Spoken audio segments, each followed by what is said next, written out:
بناتا ہے یہ انسان۔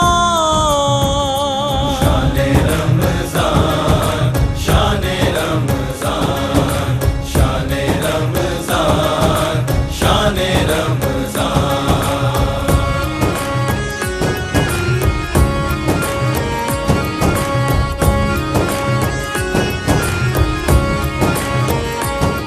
الحمدللہ رب العالمین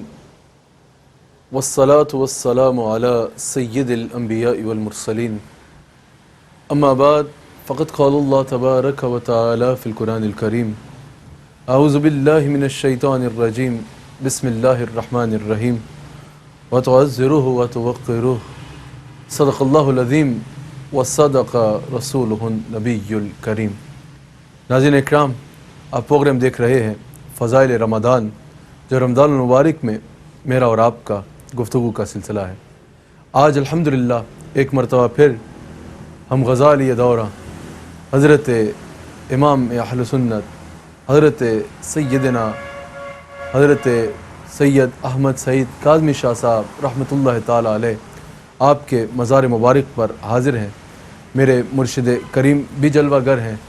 اور حضرت صاحبزادہ پیر سید حامد سعید کاظمی شاہ صاحب مدظ اللہ العالی، جو حضرت غزالی عظماء کے شہزادے ہیں، آپ بھی جلوہ گر ہیں۔ انشاءاللہ آج ہم نے ادب رسالت مآب صلی اللہ علیہ وآلہ وسلم پر گفتگو کرنی ہے۔ پچھلے پروگرام میں بھی ہم نے کچھ گفتگو کی تھی کہ حضرت غزالی دورہ رحمۃ اللہ تعالی علیہ آپ ایک کشتہ عشق رسول تھے، اور آپ کے دروس میں، مقالات میں، بیانات میں ہمیں کثرت سے جس چیز کا درس نظر آتا ہے وہ حضور علیہ السلام سے محبت اور حضور صلی اللہ علیہ وآلہ وسلم کے ادب کا نظر آتا ہے۔ اللہ کریم نے قرآن کریم میں ارشاد فرمایا وَتُعَزِّرُوهُ وَتُوَقِّرُوهُ کہ میرے حبیب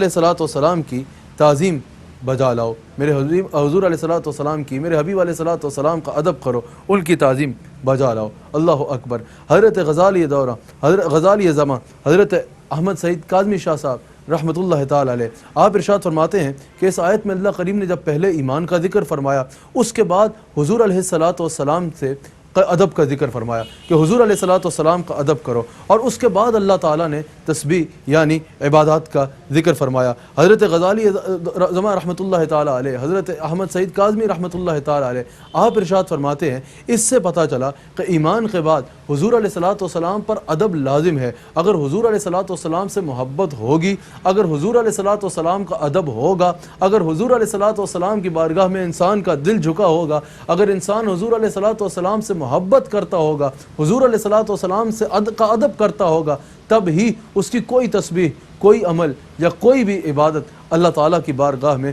قابل قبول ہوگی۔ کسی بھی عمل کو اللہ تعالیٰ کی بارگاہ میں قابل قبول بنانے کے لیے اور درجہ قبولیت پر پہنچانے کے لیے ضروری ہے کہ انسان رسول اللہ صلی اللہ علیہ وآلہ وسلم سے محبت بھی کرے اور حضور علیہ السلام کا ادب بھی کرے۔ اللہ اکبر۔ اس آیت کی تفسیر میں حضرت شفا شریف میں قاضی ایاز مالکی نے بھی ذکر کیا کہ حضرت امام مبرد کہتے ہیں کہ اس آیت میں اللہ کریم حکم فرما رہا ہے کہ حضور علیہ السلام کی تعظیم کرنے میں، حضور علیہ السلام کی تقریم کرنے میں، حضور کی تعظیم بجا لانے میں، حضور کا ادب کرنے میں مبالغہ کرو، حضور علیہ السلام کی محبت میں مبالغہ کرو۔ اور شرح مشکات میں حضور علیہ السلام شرح مرقات میں حضرت شاہ عبد الحق محدث دہلوی رحمۃ اللہ تعالی علیہ کا قول موجود ہے۔ آپ فرماتے ہیں کہ حضور علیہ السلام کی تقریب میں، حضور علیہ السلام کی عزت بیان کرنے میں، حضور کی شان بیان کرنے میں مبالغہ ہو ہی نہیں سکتا۔ اچھا، بات یہ ہے کہ محدثین نے، ہمارے اکابر نے دونوں کی باتوں کو تصدیق کی ہے، کیونکہ دونوں صحیح العقیدہ امام ہیں، دونوں ہمارے امام ہیں، دونوں ہمارے اہل سنت کے میں سے ہیں، دونوں ہمارے لیے قابل احترام ہیں، تو انہوں نے کہا کہ دونوں کی بات صحیح ہے۔ پہلے حضرت شاہ عبد الحق محدث دہلوی رحمۃ اللہ تعالی علیہ کی بات آپ کے آگے رکھتا ہوں۔ انہوں نے کہا کہ مبالغہ کا ایک معنی ہے حد سے آگے بڑھنا۔ حضور علیہ السلام کی عظمت بیان کرتے ہوئے یا حضور علیہ السلام کی تقریم میں حد سے آگے بڑھا نہیں جا سکتا، اس کی وجہ کہ حد سے آگے وہاں بڑھا جاتا ہے جہاں حد ہو۔ اللہ تعالیٰ نے اس کی تخلیق ہی نہیں فرمائی اس حد کی۔ حضور علیہ السلام کی عظمتوں کی اللہ تعالیٰ نے کوئی حد رکھی ہی نہیں ہے، تو حد سے آگے کیسے بڑھا جا سکتا ہے جب حد ہے ہی نہیں۔ اب امام مبرد کہتے ہیں کہ اس کا معنی ہے کہ مبالغہ کرو، اور دونوں کی بات کو ہمارے اکابر نے مانا۔ اب امام مبرد نے جس معنی میں مبالغہ کا کہا ہے نا، مبالغہ کا ایک اور معنی ہے۔ مبالغہ کا ایک معنی ہے بڑھ چڑھ کے بیان کرنا، یعنی دل سے بیان کرنا، بڑھ چڑھ کے بیان کرنا، یعنی حضور علیہ الصلوۃ والسلام کی عزت بیان کرتے ہوئے کنجوسی نہیں کرنا۔ حضور علیہ الصلوۃ والسلام کی جب عزت بیان کرنا، جب حضور کی شان کو بیان کرنا، تو پھر بڑھ چڑھ کے بیان کرنا۔ لیکن اب سوال یہ ہے، یہاں محدثین کہتے ہیں سوال یہ ہے کہ اگر بڑھ چڑھ کر بیان کرنا ہے، جتنی بات ہے اتنا ہی بیان کرنا ہے، حدیث میں تو اضافت نہیں کی جا سکتی، یا کوئی حضور علیہ الصلوۃ والسلام کی سیرت طیبہ کا واقعہ ہے جس سے ہم بیان کر رہے ہیں، اس میں اضافت تو نہیں کی جا سکتی، یہ بڑھ چڑھ کے بیان کرنا کیا ہے؟ ہم حضرت والا کی طرف چلیں گے، ایک حدیث سے آپ کے آگے اس کو عرض کر دوں۔ حضور علیہ الصلوۃ والسلام سفر پہ ہیں، بخاری میں موجود ہے، پانی ختم ہو جاتا ہے، حضرت جابر رضی اللہ تعالیٰ عنہ بیان فرماتے ہیں کہ ہم حضور علیہ الصلوۃ والسلام کی بارگاہ میں حاضر ہوئے، حضور علیہ الصلوۃ والسلام سے عرض کی کہ یا رسول اللہ صلی اللہ علیہ وآلہ وسلم، پانی ختم ہو گیا ہے، کرم فرمائے۔ حضور علیہ الصلوۃ والسلام نے اپنا دست مبارک اٹھایا، اور ہمارے پاس جو برتن تھا اس میں حضور علیہ السلام نے اپنا دست مبارک ڈال دیا، حضور علیہ الصلوۃ والسلام کی انگلی مبارک سے پانی نکلنا شروع ہو گیا، پانی کا چشمہ حضور کی انگلی مبارک سے جاری ہو گئے، وہ برتن بھر گیا۔ حضرت جابر کہتے ہیں رضی اللہ تعالیٰ عنہ، بخاری میں موجود ہے کہ ہم نے پیا، ہم تمام صحابہ نے پیا، ہم نے اس سے وضو بھی کیا، یہاں تک کہ ہمارے جانور بھی سیراب ہو گئے، لیکن وہ پانی ختم نہیں ہوا۔ اب یہاں موجود ہے، کسی نے حضرت جابر سے سوال کیا کہ اے جابر، ایک برتن میں حضور علیہ الصلوۃ والسلام نے یہ کرم نوازی فرمائی، اس سے آپ سب نے پانی بھی پی لیا اور سیر ہو کے پانی پی لیا، بتائیے کہ آپ تھے کتنے، آپ کی تعداد کیا تھی؟ اب سنو، جو حضرت امام مبرد کہہ رہے ہیں نا کہ مبالغہ کرو، یعنی بڑھ چڑھ کا بیان کرو، اس سے مراد یہ نہیں ہے کہ بعد میں اضافت کر دو، اس سے مراد یہ ہے کہ جب حضور علیہ السلام کی عظمت بیان کرو، جس طرح جب ہم حضرت غزالی ادبا رحمۃ اللہ تعالیٰ علیہ کے بات پڑھتے ہیں تو انہوں نے ایک ایک آیت سے، ایک ایک چیز سے حضور علیہ الصلوۃ والسلام کی عظمت کے پہلو ڈھونڈے ہیں، اور ڈھونڈ ڈھونڈ کے ایک ایک بات سے حضور علیہ الصلوۃ والسلام کی عظمت کے اتنے پہلو نکالے ہیں جس کی کوئی انتہا نہیں۔ میں اس دن آپ کا مطالعہ کر رہا تھا، وما ارسلناک الا رحمۃ للعالمین، اسی ایک سے آپ نے حضور علیہ الصلوۃ والسلام کی عظمت کے اتنے پہلو بیان کیے ہیں جس کا تصور بھی نہیں کیا جا سکتا۔ یہ جس طرح حضرت غزالی ادبا رحمۃ اللہ تعالیٰ علیہ کا انداز تھا نا، اس انداز کا حکم دیا جا رہا ہے، ہر بات میں حضور علیہ الصلوۃ والسلام کی عزت کو بڑھ چڑھ کر بیان کرو۔ کسی نے پوچھا جابر، آپ کہہ رہے ہو کہ حضور نے ایک برتن میں پانی دست مبارک ڈالا، وہ پانی سے بھر گیا اور آپ سب سیراب ہو گئے، یہ بتائیے کہ آپ تھے کتنے؟ اب صحابہ 1500 تھے، جواب بنتا تھا کہ ہم 1500 تھے، جواب یہ بنتا تھا، اس میں بھی معجزے میں کمی نہیں آ رہی تھی کہ ایک برتن سے 1500 نے پانی پی لیا، معجزے میں کوئی کمی نہیں آ رہی تھی، لیکن اللہ تعالیٰ فرما رہا ہے کہ میرے حبیب کی تکریم کرو، اور امام مبرد کہہ رہے ہیں اس سے مراد ہے مبالغہ، بڑھ چڑھ کے حضور علیہ الصلوۃ والسلام کی شان بیان کرو۔ حضرت جابر رضی اللہ تعالیٰ عنہ نے کہا کہ کیا کہتے ہو، اگر ہم 1,00,000 بھی ہوتے نا تو پانی ختم نہ ہوتا، یہ وہ مبالغہ ہے، اگر ہم 1,00,000 بھی ہوتے تو پانی ختم نہ ہوتا، ہم تو صرف 1500 تھے، یہ نہیں کہا کہ ہم 1500 تھے، کہا 1,00,000 بھی ہوتے تو کافی ہوتا پانی، ہم تو 1500 تھے۔ یعنی جب حضور کی عزت بیان کرو، جب حضور کی عزت کرو تو بڑھ چڑھ کر بیان کرو۔ اس آیت سے ہمیں یہ حکم ملتا ہے، کیونکہ آپ کشتہ عشق رسول تھے اور ادب رسول میں بے مثال تعلیم دی حضرت غزالی دورہ رحمۃ اللہ تعالیٰ علیہ نے۔ تو میں آپ کے جانشین حضرت قبلہ پیر حامد سعید کاظمی شاہ صاحب مدد اللہ علیہ آپ سے درخواست کرتا ہوں کہ ادب رسول میں اور حضور علیہ الصلوۃ والسلام کی محبت میں جو اہل سنت کا ایک انداز ہے، اس پر حضرت غزالی دورہ کی سیرت سے اور آپ کے مقالات سے، آپ کی تعلیمات سے کچھ ارشاد فرمائیے۔ بسم اللہ الرحمن الرحیم۔ صاحب یقیناً جو آپ نے باتیں ارشاد فرمائی ہیں وہ ہمارے عقیدے، ہمارے دین، ہمارے مذہب کا حصہ ہیں، اور میرے والد گرامی رحمۃ اللہ علیہ نے جس طرح ان کو بیان کیا، میں اس کی ایک جھلک آپ کے سامنے رکھنا چاہوں گا۔ ہم سب آقا کریم صلی اللہ علیہ وسلم کی سیرت مبارکہ بیان کرتے ہیں اور صحیح بیان کرتے ہیں، ظاہر ہے اپنی طرف سے تو کچھ نہیں کہتے، ایک احادیث کی روشنی میں، تعلیمات کی روشنی میں ہم بیان کرتے ہیں کہ آقا کریم صلی اللہ علیہ وسلم کھجور کی چٹائی پر استراحت فرماتے تھے، پیبند لگے کپڑے سے ویتن فرما لیتے تھے، آپ اور جو کی روکھی سوکھی پر گزارا فرماتے تھے، کبھی وہ بھی میسر نہیں ہوتی تو شکم مبارک پہ پتھر باندھ دیا کرتے تھے، اپنی نالین پاک کو خود مرمت فرما لیا کرتے تھے، اپنے بدترین دشمنوں کو معاف کر دیا کرتے تھے۔ یہ تمام باتیں بالکل درست ہیں، لیکن سوال یہ ہے کہ کہتے ہیں کہ انڈیا شہر کی کلکتہ میں ملینز آف پیپل روز فٹ پاتھ پہ سوتے ہیں، کبھی کسی نے ان کی عظمت بیان نہیں کی کہ دیکھو کتنے عظیم آدمی ہیں فٹ پاتھ پر لیٹے ہیں۔ پتہ چلا کہ زمین پر لیٹنے میں عظمت نہیں ہے، عظمت تو اس وقت ہوگی جب راحت و آرام کا سامان میسر ہو، نرم گرم بستر آدمی کے پاس میسر ہو، اور پھر مخلوق خدا کی حالت زار کو سوچ کے کہ اللہ کے بندے کس کس تکلیف میں وقت گزارتے ہیں، پھر وہ آدمی راحت کو، آرام کو، نرم گرم بستر کو چھوڑ دے اور پھر زمین پر لیٹ جائے، تو اس میں عظمت ہے نا۔ ایک موچی ہے دن رات جوتیاں سیتا رہتا ہے، اور اپنی نہیں دنیا کی جوتیاں سیتا ہے، کبھی کسی نے نہیں کہا کتنا عظیم آدمی ہے، دیکھو بیٹھا جوتیاں ہی سیتا رہتا ہے۔ اگر جوتی سینا کوئی مجبوری ہے یا اس کا پیشہ ہے تو یہ بیان کرنے میں کوئی عظمت نہیں ہے۔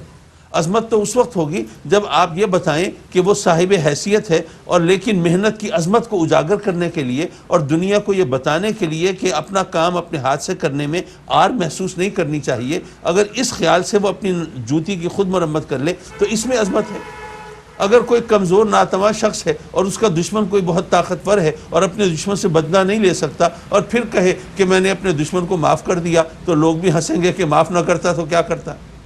عظمت تو اس وقت ہوگی کہ جب وہ دشمن کو مزہ چکھا سکتا ہو، انتقام لے سکتا ہو، بدلہ لے سکتا ہو، لیکن صرف اللہ رسول کی رضا کی خاطر اور اس خیال سے کہ یہ زمین فساد کا گڑھ نہ بنے اور یہاں پر عفو و درگزر کی مثالیں قائم کی جائیں، اگر یہ سوچ کر وہ اپنے دشمن کو معاف کر دیتا ہے تو اس میں عظمت کا پہلو ہے۔ تو میرے آقا کریم صلی اللہ علیہ وسلم کی سیرت مبارکہ بیان ہو ہی نہیں سکتی جب تک کہ پہلے سرکار کی عظمت بیان نہ کی جائے، جب تک پہلے یہ نہ بتایا جائے کہ اگر آپ چاہتے تو آپ کے دشمنوں کو پہاڑوں میں پیس کر ہلاک کر دیا جاتا، اور پھر یہ بتائیں ہم کہ آپ نے اپنے دشمنوں کو کس طرح معاف فرما دیا۔ پہلے تو یہ بتائیں نا کہ جو ہستی جس کے اشارے سے چاند دو ٹکڑے ہو جاتا ہے، کیا وہ اپنے اشارے سے نالین پاک کو جوڑ نہیں سکتے تھے؟ لیکن پھر بھی اگر وہ نالین پاک کو بیٹھ کر مرمت فرما رہے ہیں تو سبق دے رہے ہیں کہ اپنا کام اپنے ہاتھ سے کرنے میں کبھی آر محسوس مت کرنا، تو اس میں عظمت ہے۔ اب پہلے یہ بتانا پڑے گا کہ اگر وہ چاہتے تو احد کا پہاڑ سونے کا بن کے ان کے ساتھ ساتھ چلتا، اور پھر یہ بتاتے کہ ان کی فقر و فاقہ کشی کی زندگی انہوں نے اختیار فرمائی، تو پھر آپ کی سیرت بیان ہوگی۔ پہلے یہ بتائیں نا ہم کہ دنیا جہان کے خزانے اگر وہ چاہیں تو ان کی ٹھوکروں میں رہیں، اور پھر یہ بتائیں کہ اپنی لاڈلی شہزادی کو کس طرح پیوند لگی چادر میں گھر سے رخصت فرمایا۔ تو آقا کریم کی عظمت بیان کیے بغیر تو سیرت ہی بیان نہیں ہوتی، اور آقا کریم صلی اللہ علیہ وسلم کی عادات کو، اطوار کو، سیرت کو، کردار کو اپنانا اسی میں ہمارے لیے نجات بھی ہے۔ تو یہ تمام تعلیمات یہ ہمیں ہمارے بزرگوں سے ملی ہیں، ورنہ قرآن مجید تو سب پڑھ لیتے ہیں، لیکن یضل بہ کثیرا و یہدی بہ کثیرا، قرآن سے پڑھ کر ہدایت پانے والے بھی بہت ہیں لیکن گمراہ ہونے والے بھی بہت ہیں۔ اللہ اکبر، اللہ اکبر۔ اللہ کریم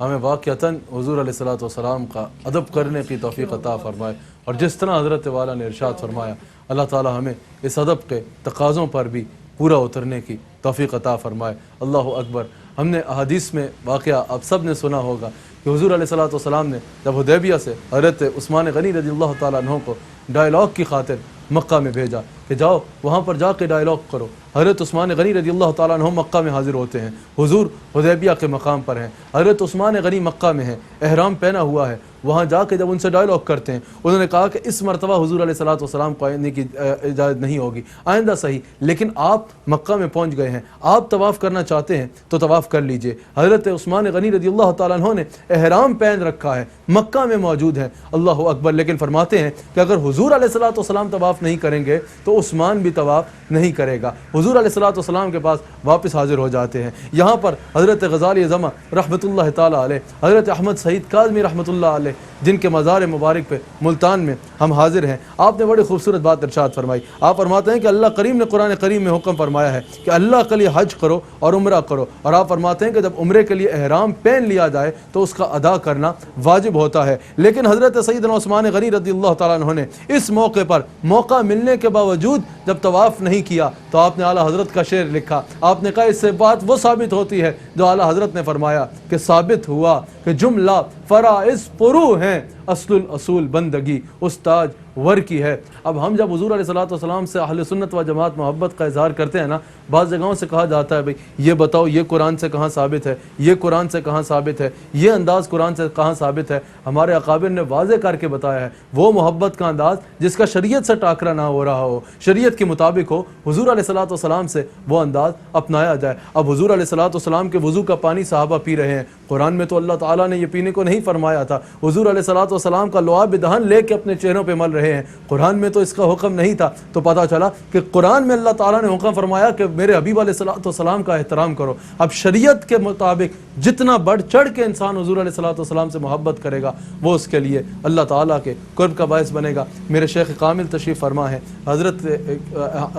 غزالی زماں کے مزار مبارک پہ آپ بھی پہلی بار تشریف لائے. حضرت غزالی زماں کشتہ عشق رسول صلی اللہ علیہ وآلہ وسلم ہے. تو ہمارے شیخ کامل آخر میں کچھ الفاظ ارشاد فرما کے دعا سے نوازیں گے. بسم اللہ الرحمن الرحیم. خوبصورت ترین گفتگو قبلہ سے فرمائی, آپ نے فرمائی. میں اس وقت اس عظیم ہستی کے قدموں میں بیٹھے ہوئے جو سکون محسوس کر رہا ہوں, جو کیفیات ہے میرے لیے وہ بیان کرنا بڑا مشکل ہے. میں سب سے یہی کہوں گا کہ جب ملتان آئیں اس دربار میں ضرور حاضری دیں, اس شخصیت کے قدموں میں بیٹھیں. کچھ چیزیں ہوتی ہیں جو بیان نہیں کی جا سکتی, محسوس کی جا سکتی ہیں. آ کر ادھر بیٹھیں اور انہیں محسوس کریں اور اس کے ذریعے سے اپنے دل میں اللہ اور اس کے حبیب علیہ الصلوۃ والسلام کی محبت کو بڑھائیں. دعا کے لیے کیونکہ حضرت موجود ہیں, آپ سے حضرت میری درخواست. حضرت آپ کی تشریف آوری یہاں ہم سب کے لیے بہت باعث برکت ہے. اور اللہ اکبر. چلیے ہم سب رب کی بارگاہ میں جھولی پھیلاتے ہیں. اور حضرت دعا تو ہم سب کو مانگنی چاہیے نا ایک دوسرے کے لیے. کیا پتہ جس کو لوگ بہت کچھ سمجھتے ہو وہ اس کی بارگاہ میں کچھ بھی نہ ہو, اور جسے کچھ نہ جانتے ہو وہ بہت کچھ ہو, اور نہ جانے کس کی آمین سے کس کی بگڑی سنور جائے. تو حضرت آپ آمین فرمائیں گے تو انشاءاللہ رب کائنات اپنے کرم سے ہماری دعاؤں کو مقبول و منظور فرمائے گا. اللہم صلی علی سیدنا و مولانا محمد وعلی آل سیدنا و مولانا محمد وبارک وسلم وصلی علیہ. ربنا آتنا فی الدنیا حسنۃ وفی الآخرۃ حسنہ وقنا عذاب النار. میرے مولا اپنے کرم سے ہمیں آقا کریم صلی اللہ علیہ وسلم کی سچی محبت عطا فرما, اور اپنے کرم سے اس محبت کے مطابق اس کے کا ادب کرنے کی بھی توفیق عطا فرما. میرے مولا ہمارے لیے راہ عمل کو کشادہ فرما دے. مسلمانوں کو ان کا گم گشتہ منزل, ان کا جو سطوت ماضی ہے وہ عطا فرما دے. میرے مولا اپنے کرم سے ہمیں ہمارے دشمنوں کے شر سے محفوظ فرما, اور دوست دشمن کی پہچان بھی عطا فرما, اور ہمیں دشمنوں پر غلبہ عطا فرما. آقا کریم کی تعلیمات پر, آقا کریم کی سنتوں پر عمل پیرا ہونے کی توفیق عطا فرما, اور جو ہم درس محبت دیتے ہیں خود اس پر عمل کرنے کی سعادت نصیب فرما, اور ان بزرگوں کے نقش قدم کو اختیار کرنے کی توفیق عطا فرما. اللہ تعالیٰ اپنے کرم سے آپ جیسے بزرگوں کا ذل عاطفت دراز فرمائے اور ہمیں فیض پانے کی توفیق عطا فرمائے. آمین آمین آمین یا رب العالمین. وصلی اللہ تعالی علی خیر خلقہ و نور عرشہ محمد وآلہ وصحبہ اجمعین. آمین برحمتک یا رب. شان رمضان شان رمضان